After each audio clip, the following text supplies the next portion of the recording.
નમસ્કાર દર્શક મિત્રો, સાવરકુંડલાની રફતારમાં આપનું સ્વાગત છે। ભાવનગર જિલ્લામાં છેલ્લા 2 વર્ષથી વધારે સમયગાળા દરમિયાન ભાવનગર જિલ્લાના વિવિધ વિસ્તારોની અંદર પાવર પ્લાન્ટને ટાર્ગેટ કરી અને તેના કેબલ વાયરની ચોરી કરતી ટોળકીના 6 સદસ્યોને ઝડપી પાડી અને કુલ રૂપિયા 10,17,600નો મુદ્દામાલ જપ્ત કરેલ છે અને સાથોસાથ 8 ચોરીના ગુનાઓનો ભેદ ઉકેલવામાં ભાવનગર લોકલ ક્રાઇમ બ્રાન્ચ અને ફરલો સ્કોડને સફળતા મળેલ છે।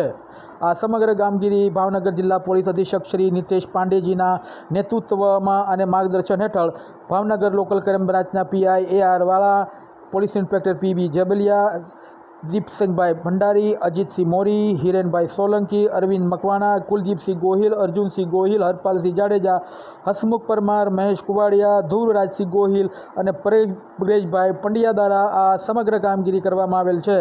Bureau report, Savarkundla રફતાર, Iqbal Sorathiya Mahuva.